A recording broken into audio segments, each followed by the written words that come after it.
You don't have enough data. That's the chicken and the egg. A, you got to pass back conversions, and then B, unless the system's getting, I don't know what number they'll say here, but 10 plus per week, it's limited by learning.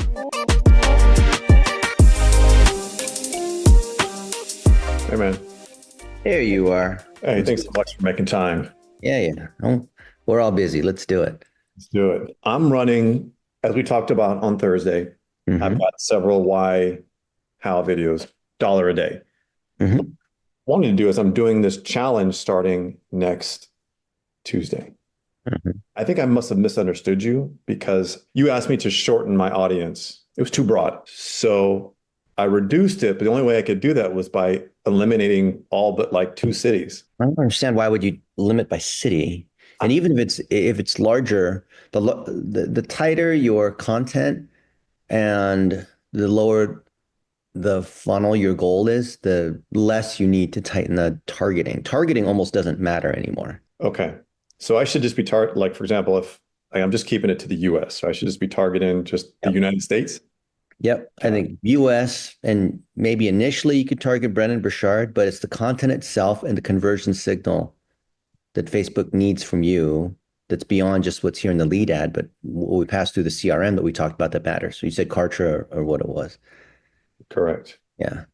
Yeah. So what we're doing here, what you have here is what used to work like 6 years ago, but Facebook's gotten a lot smarter.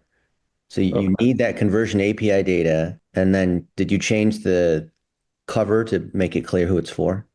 So I did. And the challenge is it doesn't show up in all the different ad spots.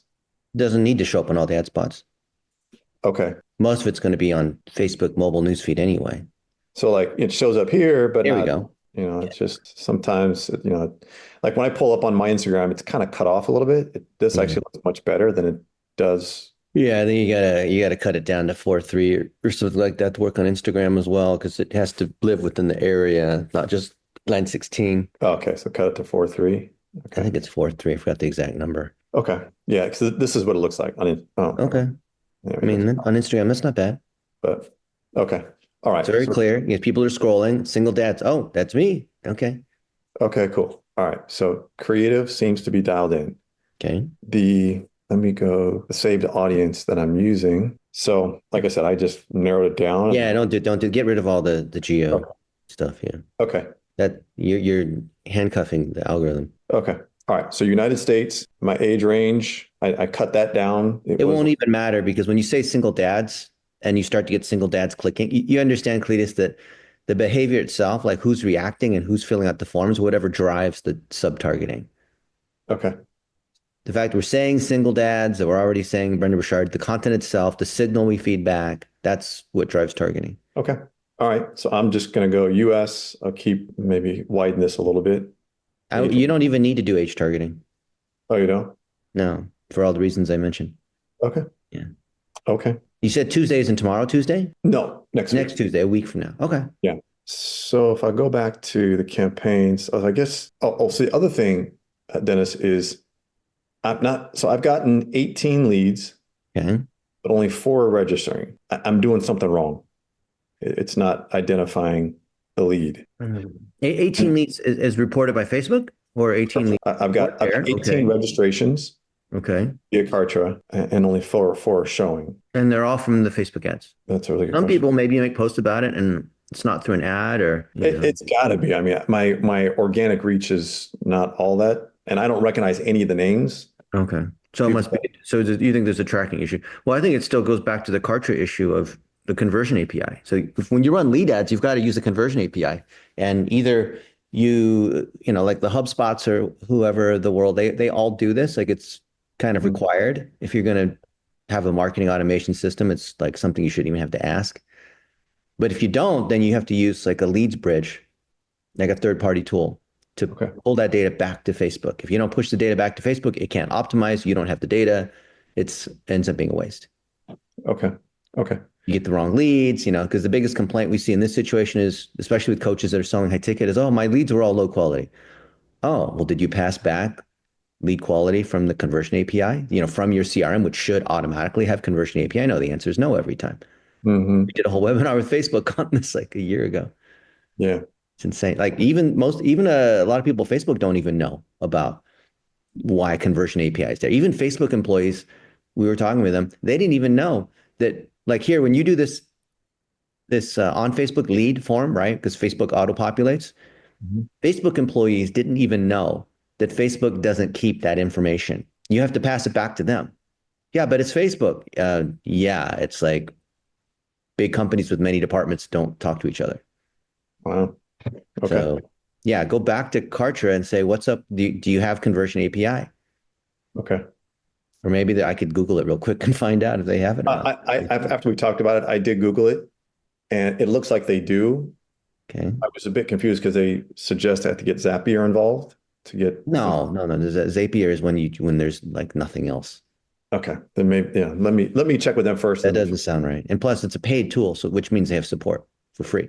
Should have. Yeah, if that part's going to be key for optimizing. So even if we have these other things right mechanically, we still, I mean, this is key because you're going to want to run other challenges. You're going to want to run other ads. So this is important, right? Especially in high ticket where you're not talking every Tom, Dick, and Harry on the planet. Like the worst thing would be like you spend all this money and get 100 people to the challenge or whatever, but then you find out none of them turn into clients, Right. right? Right. Because meanwhile you're like, oh, I've got a ton of people registering, but then you realize they don't have any money. Right. Dennis, I'm currently at $40 a day. I'm at 18 registrations. I'd like to get over 100. Yeah. You don't have enough data. I mean, you got to get the conversion API stuff first before we even talk about budget and how many leads and all that. Because like these 4 leads, or maybe it's 18 because there's a tracking issue. We don't even know what the quality is. And plus Facebook doesn't either because we're not passing it to them. And even once we do, we have to have an idea of like, who are these people? Right. Right. Like, I don't know, it's $30 a lead. So let's just say if this data is correct, $30 a lead. Is that good? I don't know. It could be. If it's really high quality, I'll take them all day. For But sure. we don't know. So when $40 a day, $100 a day, I mean, we don't know, right? Got it. Okay. And I'd even try running it on YouTube. Spend a little bit on YouTube. The mainstream audiences are Facebook and YouTube for people like us that are 40 plus. Yeah.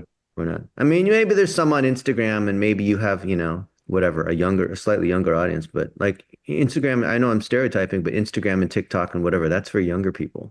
Yeah. Yeah. Okay. And Dennis, it's just the learning phase here. Is Yeah. that just Because you something? don't have enough data. That's the chicken and the egg. So A, you got to pass back conversions, and then B, unless the system's getting, I don't know what number they'll say here, but 10 plus per week, it's limited by learning because it's statistical significance. It's not any sort of barrier that they're putting on us. It's just the math of like, if we don't give it enough data, it can't optimize for us, which people misinterpret as, oh, I got to spend a lot of money or Facebook's trying to get me to spend all this money. Well, yes, but the main thing is if we don't have enough per week, it can't optimize, right? Got it. Okay. All right. So most importantly, I need to get the conversion API set up with Kartra, and then that will give us some insight as to what the heck's going on. Yeah. And then if you get stuck on that, Daniel can help you. He's done this we even built a whole course on the conversion API. Okay.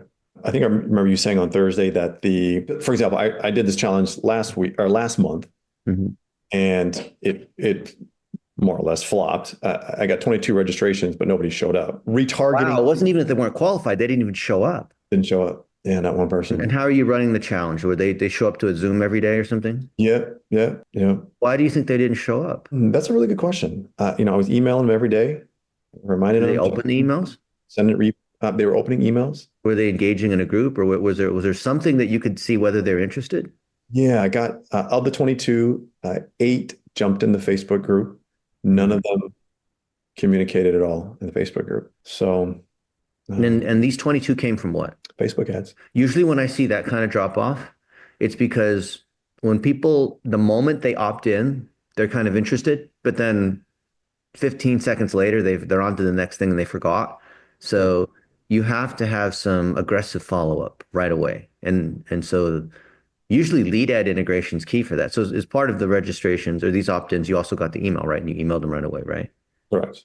Yep. So there's something that's missing in that first minute. Something's disconnecting. Because if you don't get once people are like goldfish, like 2 minutes later, once you understand, like it's so easy. That's the beauty of Facebook lead ads is like, okay, right? And then they forget, right? Yeah. So from a retargeting perspective, what I think I heard you say is I don't need to go through like setting up retargeting. It's gonna.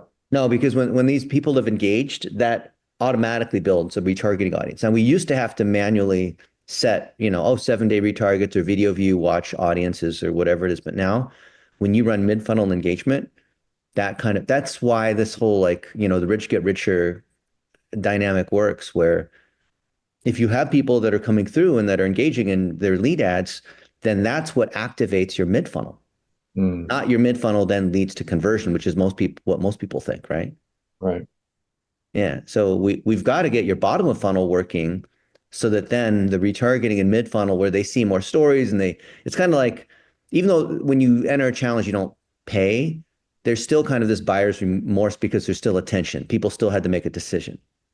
So when they start seeing more things about people that have succeeded, and here's this guy and what happened, and this other guy, and they see that within the first day or so of joining this challenge, you're like, oh, I'm so glad I signed up for this thing. This Cletus guy, dang, maybe I could be like, make this transformation from this guy to this guy where I'm, I have control of my time, and now I'm feeling like, not overwhelmed, and you know what I mean? That whole like, you buy something and there's this buyer's remorse thing, or you feel like you didn't get a good deal, or Yeah. so we counteract that with mid-funnel. Got it. But then if you have, it's even better because if they come to the site, and you should look at your Google Analytics to see if they also come to the site, because with an email thing, you want to get them to come to the site and do something. Then we retarget them as they go all over the internet, right? Right. And they see you everywhere. And oh, dang it, this guy's like, I went to his website. Now he's retargeting me everywhere, right? But it's a good thing. Well, people like me would say that, but most people, if they really identify and they're in pain, they actually appreciate that. Appreciate it. Yeah. Yeah. Okay, good. I was thinking I had to manually do that, so I'm grateful that I don't have to go out and. You could. I mean, if you're a big company, then yes, but you're not one of those, so don't worry about it. It ends up being just too much effort, and the audiences are too small to chop into smaller pieces. Why chop a small thing into even smaller pieces? Right. Okay. Conversion API, as it relates to the results or lack thereof, I'm seeing hopefully the conversion API will help with that. Well, it'll help with optimizing to the right leads, not the tracking of the leads. Okay. Well, because conversion API, you're not only passing, it's not only the fact that a lead was collected, but also something that's of higher quality. So, okay, fine. They auto filled out the form on Facebook, but then what do they have to do? Register a profile, sign up for the Zoom. They need to do something so that next signal, or maybe they purchase something for $7 or, whatever it is. That's the signal you want to pass back. If they do this action, it's a quality lead instead of just hundreds of people filling out the form. Got it. Okay. And when I contact Kartra, I'm just saying, hey, I want to set up conversion API, or I want to connect it to the. Yeah, I'm running Facebook lead ads for a challenge. They should know. All right, cool. And if not, pull me or Daniel in, we'll help. Okay. All right. Yeah. Okay. I think I got what I need to get to be dangerous here and get this set up. The thing is, Cletus, you just like when you coach, athletes or whatever, they just need to get the technique right the first time. And then once they get it right, then, but it's always the first time that's such a pain in the ass. It's totally. And that's what I feel like. It's been a pain, but I know when I get this right, it's rinse and repeat. Yeah, exactly. And that's the key with, I see so many people that are talented coaches and whatnot, but they're just goofed up on one thing. But then once they do that, then it's like, oh, this is great. I run my challenge every month and I've already done it before. So I can just kind of, it's easy now, right? Yeah. Awesome. Okay, man. I'll let you run, but thank you so much for making some time. Yeah. You rock, Cletus. Well, I'll keep you posted. All right. Talk soon.